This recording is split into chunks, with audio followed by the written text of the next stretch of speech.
Ask any man what women fear most, and he'll repeat the usual litany: betrayal, abandonment, loneliness. But those are just shadows dancing on the wall, illusions framed by modern language and surface-level psychology. Underneath those polished phrases lies something ancient, something more primal, more corrosive. A fear so embedded in the feminine psyche that even she dares not name it, and unless you learn to see it, you will never truly understand her. You will misunderstand her reactions, misinterpret her silence, and miscalculate her tests. You'll confuse her chaos for irrationality, when in fact it is instinct. Biological programming operating on red alert. You'll love her and still lose her. Not because you were unfaithful or unkind, but because you failed to see the invisible clock she lives by. Machiavelli once said men are driven more by fear than by love. He was right. But what most men fail to realize is that the same rule governs women, only her fear is camouflaged. It's not the fear of violence or betrayal, it's something far more quiet and cruel. The fear of fading into invisibility.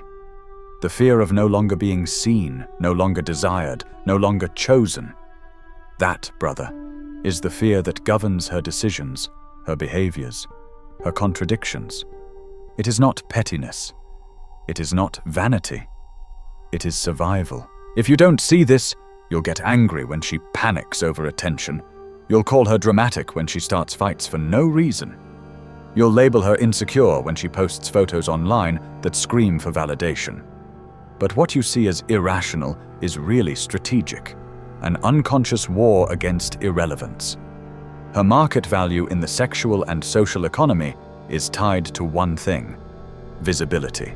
And when that begins to fade, when the compliments slow down, when younger women walk into the room, that's when the spiral begins.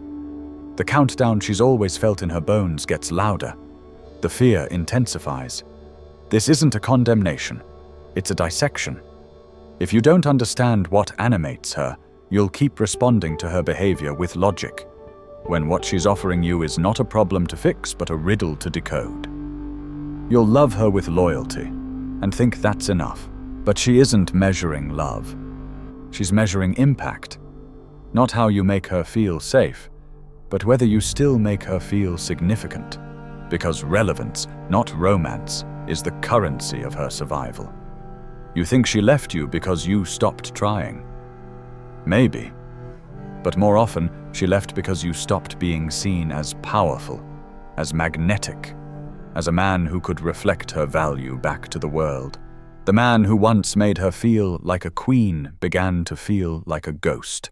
And when the world stops looking at her, when even her man stops reacting, her anxiety screams louder than logic ever could. This is the masculine blind spot. We believe love is a fixed thing, anchored in commitment. But to her, love is a mirror. If the reflection disappears, so does her connection. Admiration is the oxygen of feminine love, not comfort, not effort, not even consistency. She can love a man in chaos if he captivates her, but she cannot love a man who becomes predictable, stagnant, invisible. That's why so many so-called good men are abandoned, not because they did anything wrong, but because they failed to generate tension. They failed to challenge her, to spark her instincts. They became safe. And safety, without power, breeds contempt. Society tells men to be gentle, agreeable, soft-spoken. Then it acts shocked when those same men are overlooked, replaced, discarded. The truth is, the feminine doesn't crave politeness. It craves presence, command. A man who knows who he is and doesn't ask for permission to exist. A man who remains still when she storms, who doesn't chase validation, who doesn't beg for love. Because that man doesn't need her attention to feel whole. And that, paradoxically, is what draws her in the most. If she cannot shake you, she respects you. If she cannot collapse you, she trusts you. If you survive her emotional chaos without losing your center, you become the one anchor she didn't know she needed. But if you break every time she tests you, if you fold under her storms, if you plead instead of lead, you confirm her worst fear, that she is no longer powerful enough to affect you, and therefore no longer matters. And when a woman feels she no longer matters, she will either implode or seek validation elsewhere. You must understand, feminine tests are not attacks. They are evaluations. She's not trying to hurt you. She's trying to see if you're still strong enough to carry the weight of her unraveling. If you collapse, she cannot trust you with her fear. And her fear, whether she admits it or not, is not being alone. It's being forgotten, overlooked, replaced. This fear isn't new. It's ancestral. For thousands of years, a woman's survival depended on her ability to be chosen. When she was no longer fertile, no longer attractive, no longer useful, she was discarded. Not metaphorically. Literally. The tribe moved on. Protection vanished. Resources dried up. And that memory lives on in her body, in her hormones, in the primal architecture of her nervous system. You think filters and selfies are narcissism. They're not. They're shields. Shields against a death more terrifying than physical. The death of significance. Social media isn't a game. It's a battlefield. Every like is a heartbeat. Every comment is a whisper. You still matter. That's why women dominate those spaces, not because they're vain, but because they've adapted. The arena has changed, but the need hasn't. She still needs to be chosen, still needs to be seen. And when she feels that power slipping, she doesn't retreat. She escalates. More drama, more seduction, more conflict. Not to harm, but to confirm. Do I still affect you? When she starts an argument out of thin air, she's not being difficult. She's sounding an alarm. When she dresses to provoke, when she posts to be noticed, when she flirts for attention, she's not betraying you. She's battling the abyss. And if you fail to understand that, if you treat these behaviors as childish or manipulative, you miss the code behind the chaos. You become just another man who doesn't get it. And that, brother, is why most men lose. They expect logic in a world ruled by biology. They offer comfort when what she seeks is confirmation. They respond with love when what she craves is relevance. And in that disconnect, relationships die not from cruelty, but from confusion. She doesn't need more affection. She needs to feel like she still matters, that her beauty still stops time, that her presence still stirs something in you. Now imagine what happens when she realizes it doesn't. When your eyes no longer light up, when your attention drifts, when your responses become robotic. That right there is the moment her internal alarm blares. She's not being dramatic. She's signaling extinction. She is telling you in the only way she knows how, I am slipping, I am fading, and I need to be seen again before I disappear completely. So she tests you again. Not because she wants to destroy you, but because she's praying you'll stand firm. She doesn't want to break you. She wants to find out if she can lean on you without both of you collapsing. But if each time she spirals, you mirror her instability, you don't become her anchor, you become her reflection.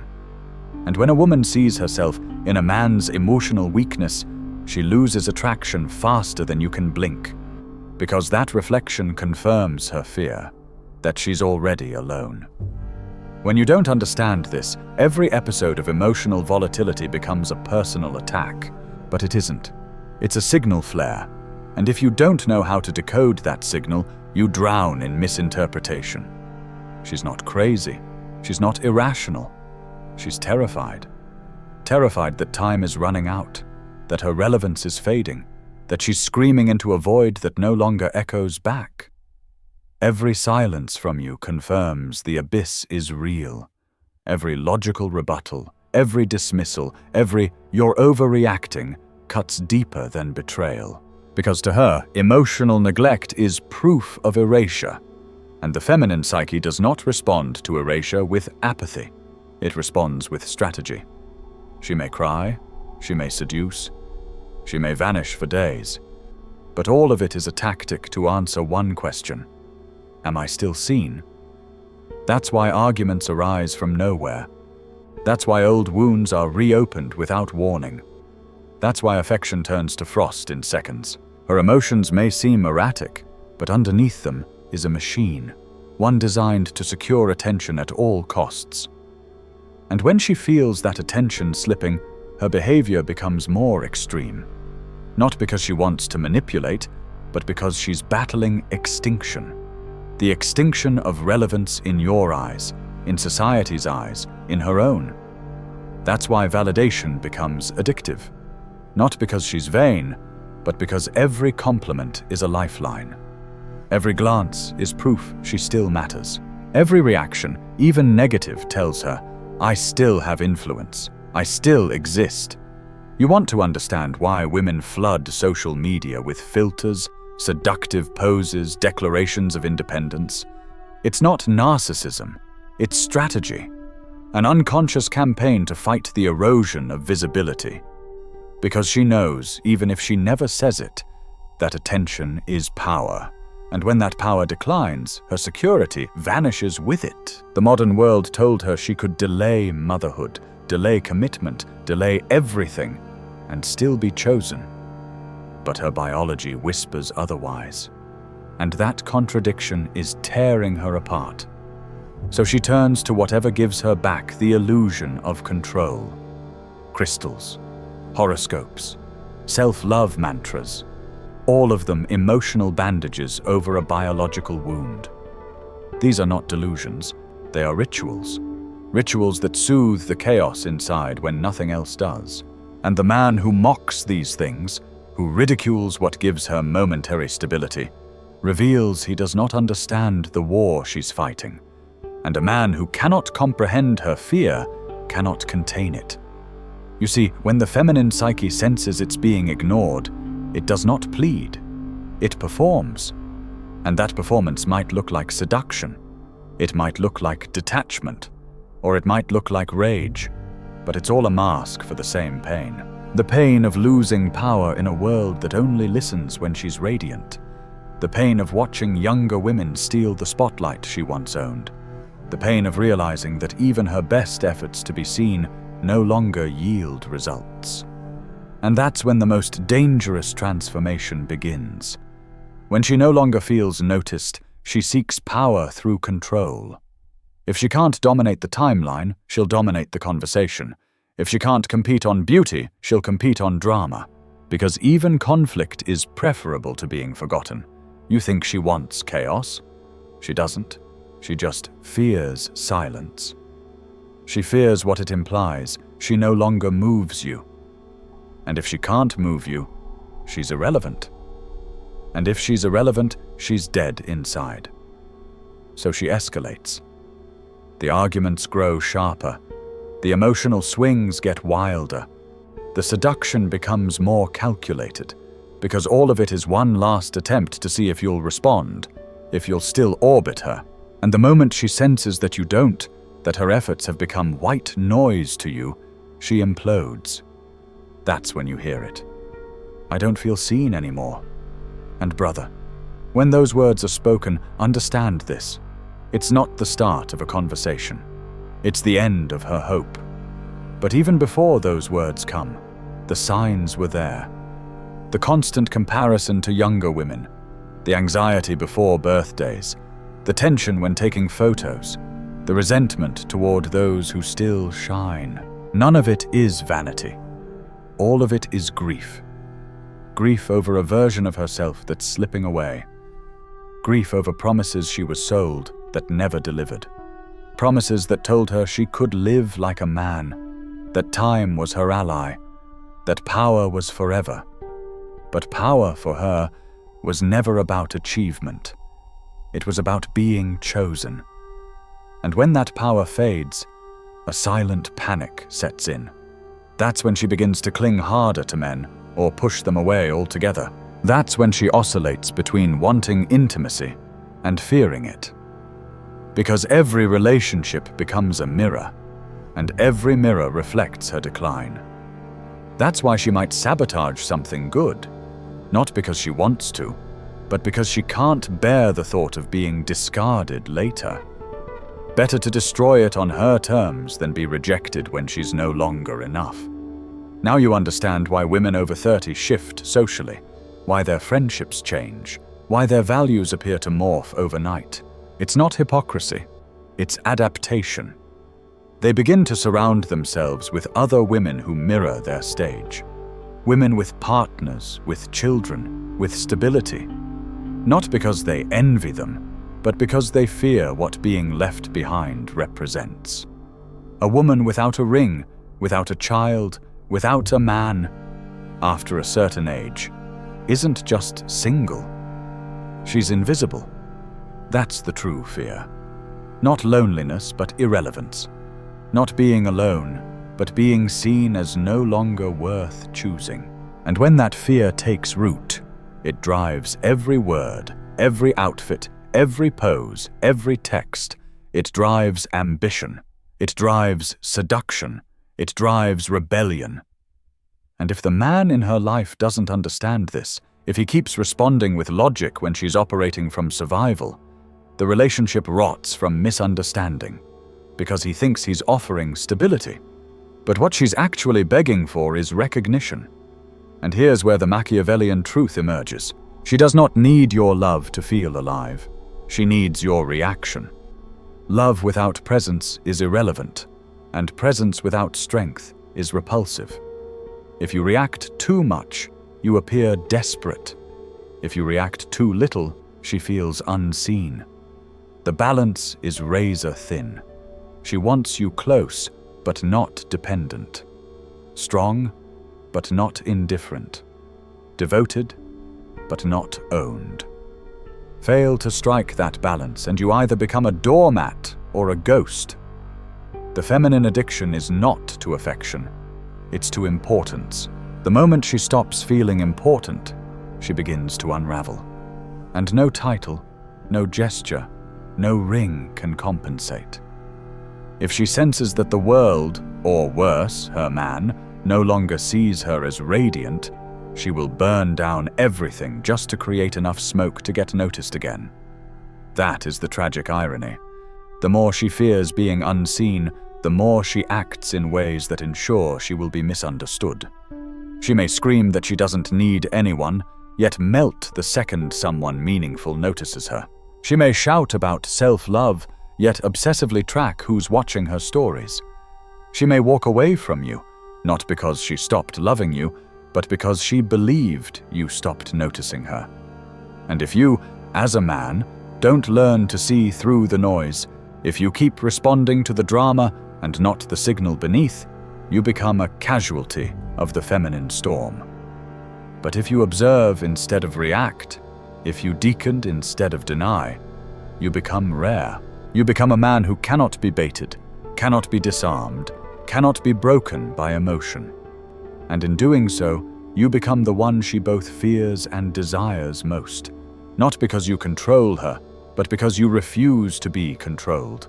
Not because you dominate, but because you remain unmoved in the fire. That, brother, is presence. That is gravity. And that is what holds her in your orbit when all else fails.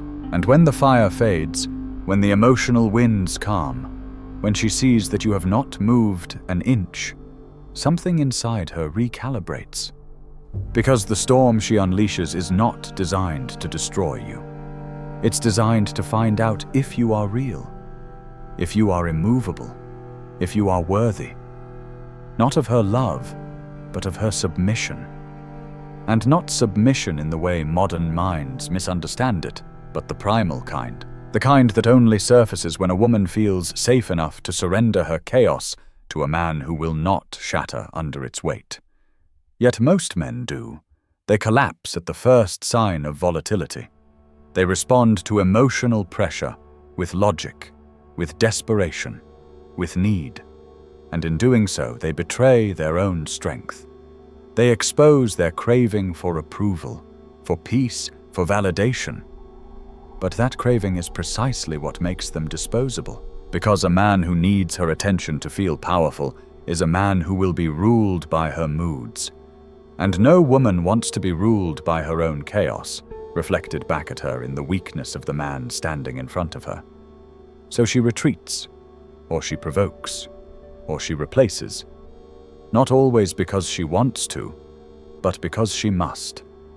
Because a man who cannot contain her storms is not a man she can trust with her soul. And if you don't understand this, you'll think you're losing her because you weren't good enough.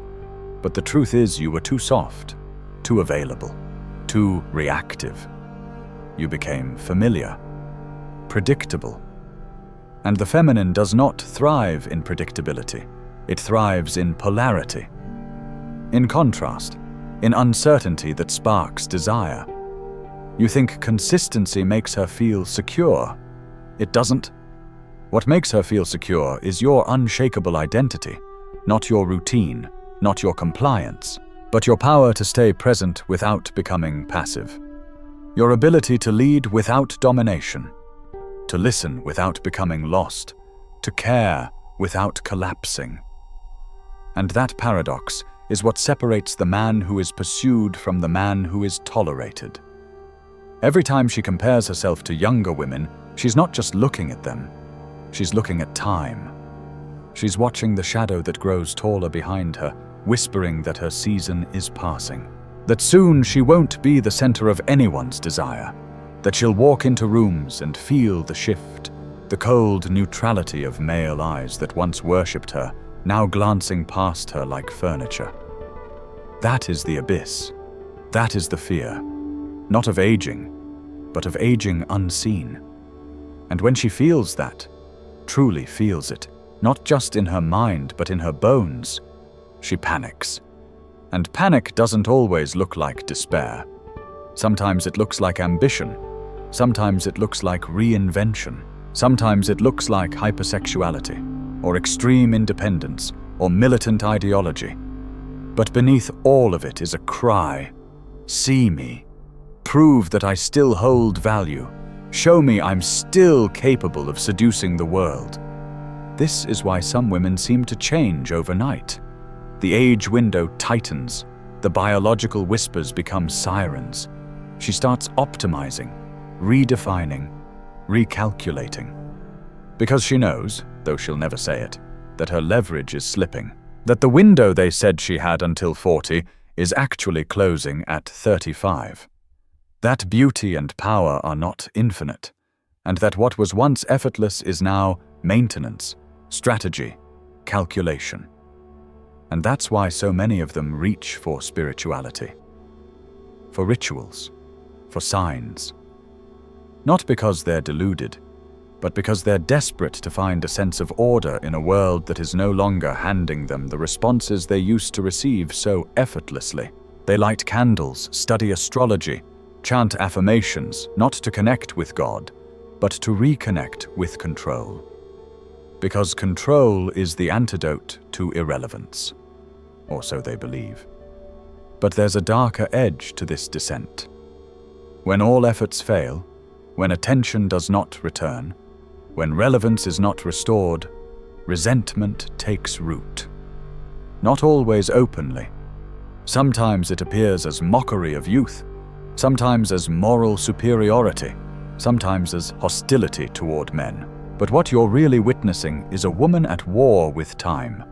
A woman who was told she could live like a man, only to discover that her power came with an expiration date she wasn't warned about. So she attacks the system, or she attacks herself, or she attacks you. And if you don't understand the deeper architecture of this fear, you'll get caught in the emotional crossfire, thinking it's about you. It's not. It was never about you. You were the mirror. And when that mirror no longer reflected the value she needed to see, you became either a target or an afterthought. That's why the man who understands never takes her chaos personally. He knows it isn't his burden to fix her fear. It's his responsibility to not become another casualty of it, to remain firm, grounded, lucid, not cold, not cruel, but clear. He doesn't plead. He doesn't argue. He observes. And by doing so, he becomes the rarest of all things, a man who understands her better than she understands herself. And in that understanding, he earns the one thing no amount of flowers or gifts can buy: respect. And respect is the only foundation upon which feminine devotion can grow. Not admiration of your looks, not fascination with your money, but respect for your unshakable frame. Because that frame, that internal structure, becomes the one thing she can hold on to when her world starts spinning. So when she tests you, pass. When she withdraws, notice. When she rages, stay calm. When she tries to provoke, don't flinch. Because all of it is not chaos. It's code. Code for, do I still move you? Do I still matter to you? Am I still someone? And if you fail to understand that code, you fail her. Not because you didn't love her, but because you didn't see her. And for a woman, not being seen is worse than being hated. She doesn't crave control. She craves confirmation. She doesn't want to dominate you. She wants to feel that she still has power in your world, that her words still land, that her presence still affects, that your gaze still responds. And when that disappears, her identity cracks. Because her sense of self is tied not just to who she is, but to how the world reacts to her. And when the world goes silent, when you go silent, she starts questioning everything. That's why silence is her final test. It's not peace, it's punishment. It's the void she uses to see if you'll chase. And if you don't, she doesn't feel respected. She feels erased. That's why indifference doesn't calm her. It confirms her worst fear, that she has become irrelevant, and a woman who feels irrelevant becomes unpredictable. So the man who survives this game, thrives in this game, is the one who doesn't play it emotionally. He plays it with vision. He doesn't manipulate. He sees. He doesn't control. He contains. He doesn't react. He recalibrates. He understands that what appears as hysteria is biology under siege, that behind every demand is a hidden question, that beneath every test is a primal need, not for love, but for significance. Because in the end, what every woman truly wants is not a perfect man, but a man she cannot shake. A man who doesn't beg, who doesn't panic, who doesn't fold. A man who watches the storm rise and remains unmoved. Not to dominate her, but to remind her that she is safe, even from herself. And that man, brother, is rare. Not because he's special, but because he's awake, because he no longer takes feminine behavior at face value, because he has learned to read the code no one teaches. And when you read that code, you stop being afraid. You stop explaining. You stop chasing. You stop trying to win a game whose rules were never made for you. And you start living by a different principle. That power is not about control, but about clarity. That presence is not about volume, but about gravity. That masculinity is not about dominance, but about direction. And that women do not need you to be perfect. They need you to be unmoved. Because when you are unmoved, you become undeniable. And when you are undeniable, you become unforgettable.